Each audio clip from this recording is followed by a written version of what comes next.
बिस्मिल्लाहिर्रहमानिर्रहीम। नाज़रीन, programme current affair के साथ आपका मेज़बान सैयद आसिफ अली हमदानी हाज़िर खिदमत है। नाज़रीन,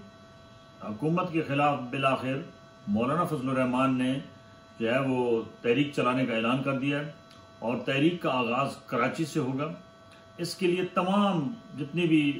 तहरीक इंसाफ समेत GDA है और बाकी जो पॉलिटिकल पार्टीज़ हैं अपोजिशन में हैं, उन तमाम को ऑन बोर्ड करने का भी साथ ऐलान कर दिया गया। मौलाना फजलुर रहमान का कहना है कि ये तारीख का सबसे बड़ा लॉन्ग मार्च होगा और इस लॉन्ग मार्च से मुतल्लिका तमाम हिकमत अमली जो है वो तय की जा रही है। दूसरी जानिब तहरीक इंसाफ के जो इस वक्त चेयरमैन हैं बैरिस्टर गोहर, वो और उनके तमाम बाकी साथी जो है वो भी राब्तों में मसरूफ़ अमल हैं और वो कोई बड़ा सरप्राइज देने के चक्कर में है कि इस हुकूमत को कैसे गिराया जाए। अब तो खुल के ये बात सामने आ गई है कि फॉर्म 47 वालों को किसी सूरत भी हुकूमत नहीं करने देंगे और इसके लिए जो है वो मौलाना फजलुर रहमान ने कहा कि अगर किसी ने मुझे रोकने की कोशिश की तो वो नताइज का खुद जिम्मेदार होगा और नुकसान उसी को होगा। मौलाना साहब की जो माजी की आप देख लें ललकारें हैं और जो उन्होंने जब भी मार्च किया है तो एक कामयाब तरीन उन्होंने शो किया है और वो इमरान खान को गिराने के लिए जब वो तहरीक का आगाज किया गया था तो सबसे ज्यादा कारकुनान की जो तादाद थी वो मौलाना फजलुर रहमान साहब की थी। मौलाना फजलुर रहमान साहब के पास एक बड़ी फोर्स मौजूद है खाकसार के नाम से और उसके अंदर हजारों की तादाद में उनके मदारस से फारिग तहसील उलमा मशाइख और काफी बड़े तादाद में लोग जो हैं वो उनके साथ हैं। उनके साथ जमीयत उलमा इस्लाम के जो मौलाना नूरानी ग्रुप जो है उनके जो बेटे हैं अंस नूरानी वो भी इस वक्त उनके शाना बशाना खड़े हैं। बाकी तहरीक इंसाफ ने भी एक कमेटी बना दी है राब्ते के लिए जो राब्ते कर रही है कि किस तरीके से जो है वो ये इस तहरीक को कामयाब किया जाए। मौलाना फजलुर रहमान ने थोड़ा से उनके जो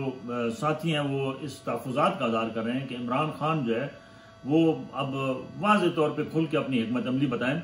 ताकि उनके साथ मिल के इस तहरीक को कामयाब किया जा सके। क्या इस लॉन्ग मार्च से ये हुकूमत गिर जाएगी? सबसे बड़ा सवाल यह निशान ये है क्योंकि मौजूदा हुकूमत के इस्तेहकाम के लिए जो फॉर्म 47 का इस्तेमाल किया गया है उससे तो ये लग रहा है कि नून लीग के पास सादा अक्सरियत मौजूद है और साथ पीपल्स पार्टी जो है उसके पास भी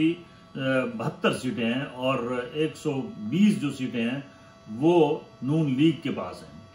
तो इन दो जमातों की अगर सीटें मिला लें तो साफ नजर आ रहा है कि 200 से ऊपर ये सीटें बन रही हैं। लिहाजा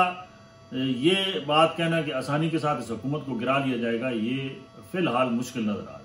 ताहम जिस तरफ हालात जा रहे हैं यानी महंगाई है, बेरोजगारी है, बिजली बिल्स और जिस तरीके से गैस बिल्स आ रहे हैं उससे जाहिर हो रहा है कि अगर पब्लिक मोबिलाइज हो गई और आवाम निकल आई बाहर तो फिर इस हुकूमत का ठहरना मुश्किल हो जाएगा क्योंकि जाहिर बात है इस वक्त जो है वो सबसे ज्यादा इन तमाम जितने भी फड्डे हो रहे हैं ये जितने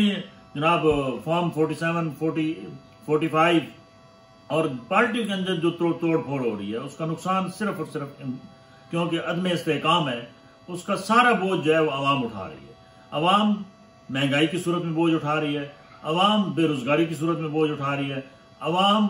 बदअमनी की सूरत में बोझ उठा रही है, आवाम इंतशार की सूरत में बोझ उठा रही है, आवाम यूटिलिटी बिल्स की सूरत में बोझ उठा रही है, आवाम भारी भरकम जो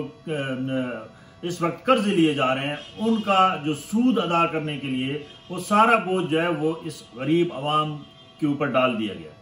अब सूरत हाल इस लेवल पे आ गई है कि लोग वापडा से जान छुड़ाने के चक्कर में लोगों ने जब सोलर सिस्टम का रुख किया है और बड़ी तादाद में हर जगह हर गांव हर मोहल्ले में जब सोलर प्लेट्स के ऊपर लोगों ने कन्वर्ट होना शुरू हुआ है तो ये बात हजम न हुकूमत से हो पा रही है न वापडा हुकाम से हो पा रही है और एक नई तजवीज वजीर आजम को दे दी गई है कि हर किलोवाट के ऊपर 2000 रुपए जो है वो मंथली फिक्स टैक्स लिया जाए। ये दुनिया में कहीं नहीं होता। ये बदबख्ती है इस मुल्क की कि जो काम दुनिया में किसी मुल्क में नहीं होते, पब्लिक की सहूलत के लिए जो इकदाम पब्लिक उठाती है या कुछ प्राइवेट सेक्टर्स में उठाए जाते हैं हर हुकूमत उसकी हौसला अफजाई करती है, लेकिन पाकिस्तान के अंदर यहाँ उल्टी गंगा बहती है। यहाँ हौसला अफजाई के बजाय हौसला शिकनी की जा रही है और लोगों को मजबूर किया जा रहा है कि वो वापडा की मीटर जो है वो ना उतारें और ग्रीन मीटर ना लगाएं। ये कहा जा रहा है कि जो मीटर ग्रीन चलाएगा, जाहिर बात है ग्रीन मीटर का मतलब ये होता है कि अब जो है वो बिजली के यूनिट्स जो आम सारिफ के इस्तेमाल में हैं वो स्टोर हो रहे हैं और वो वापडा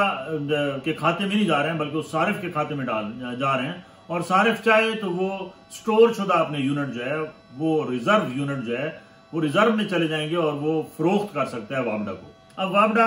आवाम से बिजली सस्ती खरीदने के बजाय वो चाह रहे हैं कि उनका पुराना सिस्टम लाइन लॉसेज और बिजली चोरी कुंडा चोरी के चक्कर में वो आवाम के ऊपर मजीद बोझ डालते रहें और आवाम कभी भी अपनी कमर सीधी ना कर सके। अब सवाल ये पैदा होता है कि क्या हमारी सुप्रीम कोर्ट या जो हमारे हाई कोर्ट्स हैं वो क्या इसके ऊपर 100 वोटो लेंगे, क्योंकि ये 100 वोटो केस बनता है, क्योंकि पब्लिक की जब वेलफेयर की बात आती है और उसके ऊपर भी डाका डालने की कोशिश की जाती है तो लाजमी हो जाता है कि जो अदलिया है वो एक्शन ले। अदलिया को चाहिए कि इस किस्म के अगर इकदाम हुकूमत उठाती है यानी फिक्स टैक्सेस की मद में तो फौरी तौर पे उसको कलअदम करार दे और ये पब्लिक को ये सहूलत बआसानी दी जाए कि वो अपने घरों के ऊपर सोलर सिस्टम लगा के